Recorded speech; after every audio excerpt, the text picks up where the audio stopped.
that was the Prelude from Deum H.146 by Marc-Antoine Charpentier, as edited by Richard Jones. This is the A1 piece of the ABRSM flute, Grade 3 flute exam pieces from 2022. So this piece we're majority of the time in C major, but on some occasions we do venture across to the dominant key, which is the G major, or the dominant of that, which is the D major. So C major you should already know from grade 2. G major you required for grade 3 to know up to a 12, which is the high D note. And the D major you should know for 2 octaves for grade 3. Now before we start the scales, the fingering for the accidentals, we have the F sharp, which is thumb, first finger, second finger and third finger. And on your right hand, for fourth finger and pinky. We're just playing the higher F in this piece, and for the C sharp, we have just a pinky on the right.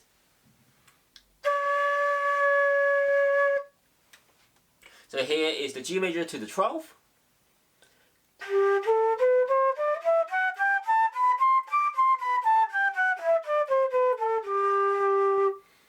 And the D major with 2 octaves.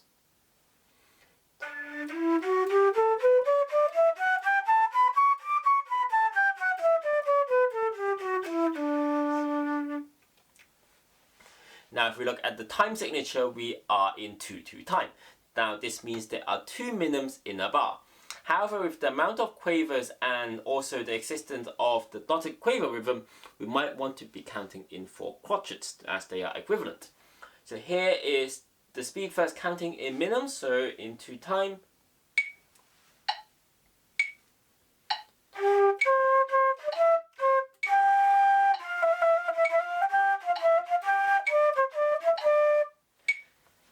And then counting in crotchets, so doubling the counts.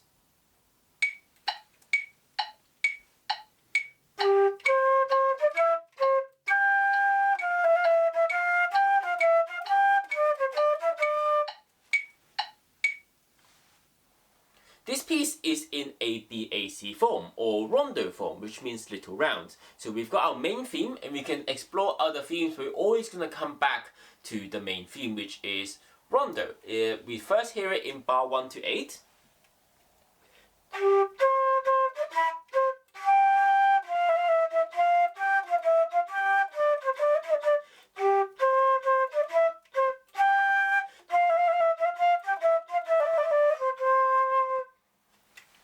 Then we have our first couplet, our first episode in bar 8 to 16.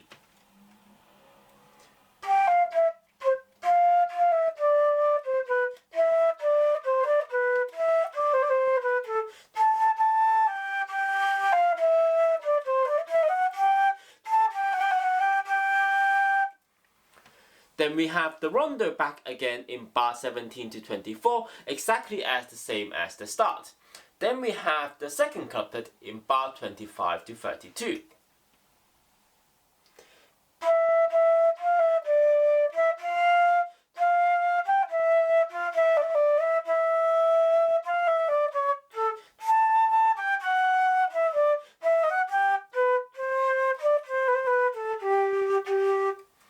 So that last note is going to lead us back into bar 1, because we have D as our fine written there, or dau secno au fine, which means going back to the dau secno sign, which is the S with a line across and 2 dots at the start of bar 1, and then playing until fine or fine, which is at bar 8. So we're going to play the rondo again, thus completing the ABACA.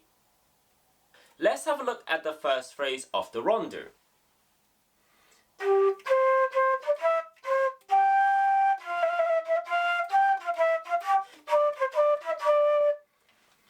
We have a couple of things going on here. Dotted quaver rhythm in bars 1, 3 and 4. Now this is one of the reasons why counting in crotchets might be better, because if we're counting in 2s, then we're going to have to fit the dotted quaver rhythm as well as the crotchet, or trying to fit multiple of those rhythm into one beat. So here is the rhythm for bar 1. 1, 2, 3, 4, 1, 2, 3, 4. Now you can hear me trying to fit both of those in, so counting in quaver is definitely going to be easier than trying to count in minimums, where we also have to take care of the crotchet as well. So here is the one with the flute, a 1, 2, 3, 4.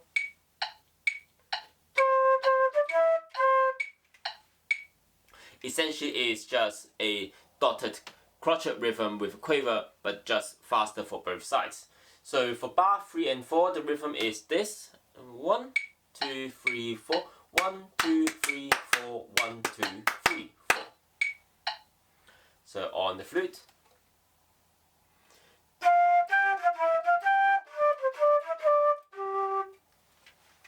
Now, second thing we have going on here is the short trill that we see in bar 2. Now, this is going to happen a few times during the piece, especially during the rondo, where we also have this coming in bar 6 and 7, but we also have it in other couplets as well.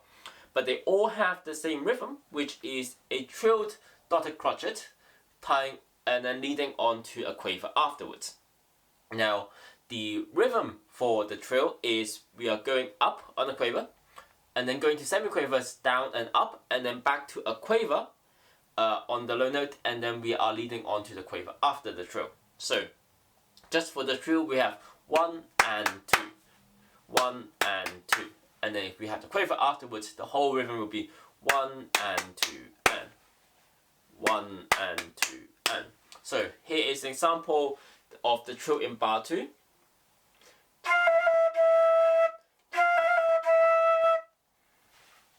The second phrase in the rondo is very similar to the first one. The main difference comes towards the end.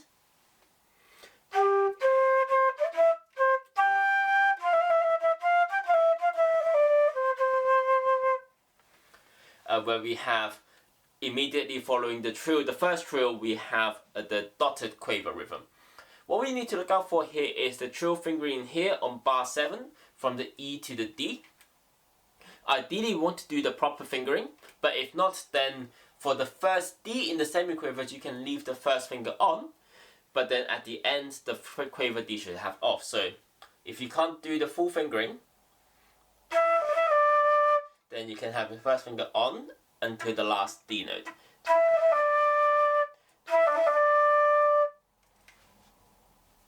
In couplet 1, we don't have the dotted quaver rhythm anymore. Instead, we now have dotted crotchet rhythms. These are easier to count. You just need to wait until the second beat has passed, and then you can start playing the notes. So, for example, 1, 2, 3, 4, 1, 2, 3, 4. We are also now in piano, so we are quieter in volume compared to the forte we were in the rondo section. We are putting less air and cooler air through the flute. So for bar 9 to bar 12,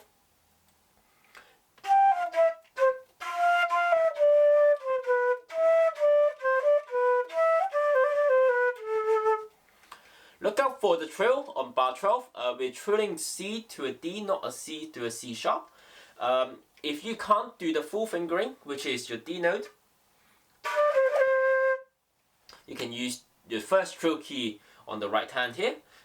We're using our C fingering, and then using the first trill key as our D note.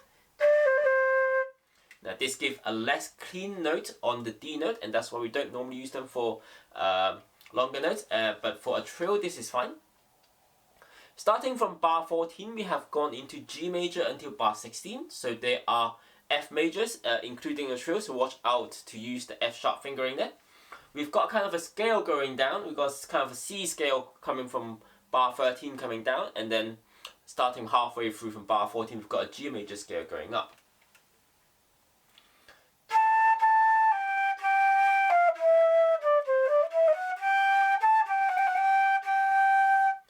And that's why learning the scales, it can help you when you're playing the pieces.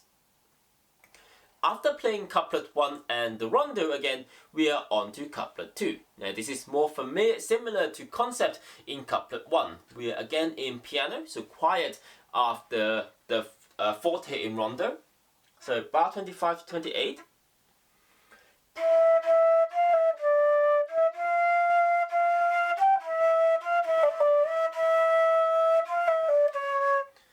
The thing to look out for here is the rhythm in bar 28, where we've got minimum tied to a quaver, and then we have 3 quavers afterwards, leading on to bar 29. Now, bar 29 and bar 30, we are in D major, so we have C sharps and F sharps, but there's nothing new in terms of rhythm.